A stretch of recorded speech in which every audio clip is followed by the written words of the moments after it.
Now, seriously, you did your last Ironman with a bum leg, and you were medicating yourself. I did. You did. Now, do you recommend that, doctor?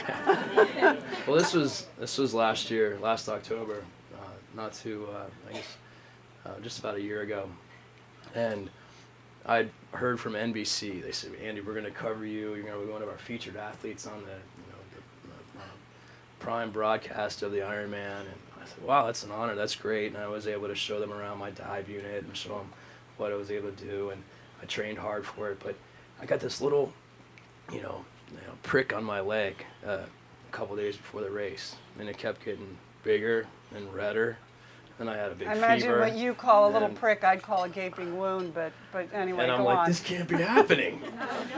This is awful. And so I finally gave in. I was like, hey, Long's drug, this is Dr. Baldwin. I like to call him a prescription for some antibiotics, and I started taking those. And then it still was getting worse, and I was worried about, okay, the worst patients are doctors. And so I ended up on 4 different antibiotics that day. And what painkillers were you on and still be able to do that? That's the part. I was just taking a lot of ibuprofen, but every time the NBC TV camera came by, I'd be limping along.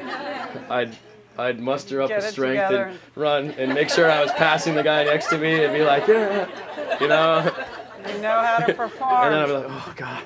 Thinking about your gummy bears. Yeah, the gummy bears, they really came in handy last year. So I guess then are you on a long-term contract with ABC after The Bachelor though, or does that end? That's ended. That ended a year after. And is it like a prenuptial agreement? Are there things you can and can't do, or are you free? No, let me tell you, everybody. This is they came after me. ABC did, and. How did they come after you? Well, they have a lot of scouts out there, and they have headhunters, and they have finder's fees. Yeah.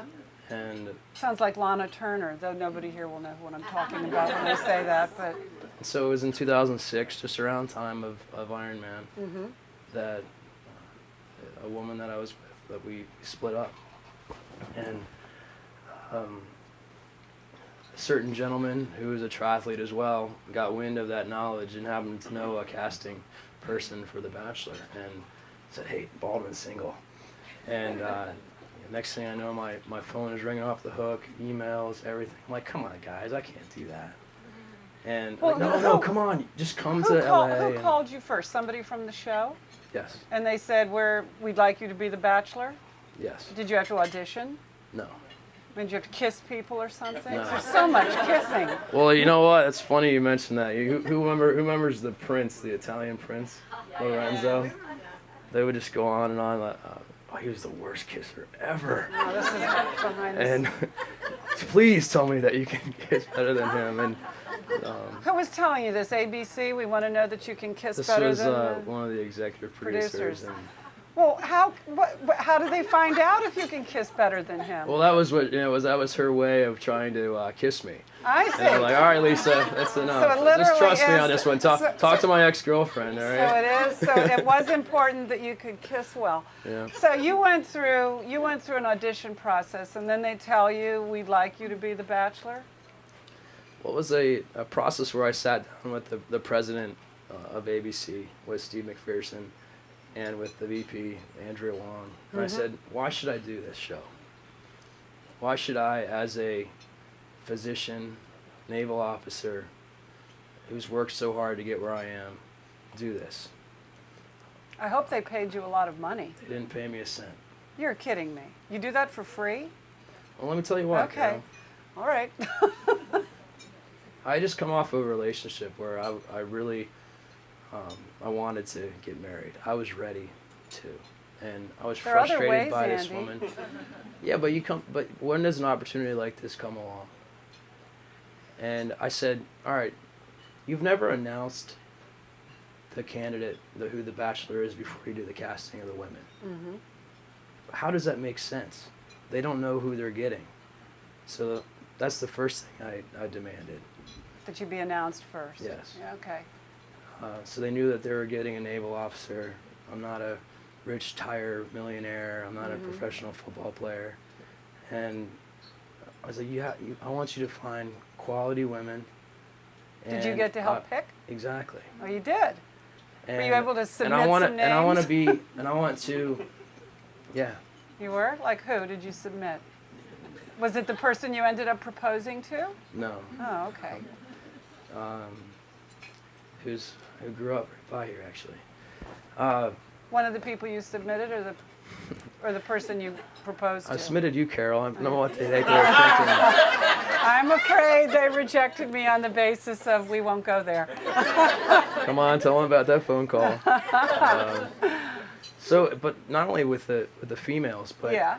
I knew that this was a way that, perhaps I could meet somebody. If someone said, all right, we're going to choose from 50,000 people that have a lot of qualities that are similar to what you're looking for. We're going to pay for you to go out on dates, doing things that you enjoy doing. What person in their right mind would not say, hey, there's a chance that could happen? And how long a period of time were you, this was like a full-time job while you did it, right? It was. It took 7 weeks. 7 weeks of and every day the other of the part week? that I had an involvement with was planning what we would do for the dates. Fun. And I said, I want it to be in Hawaii.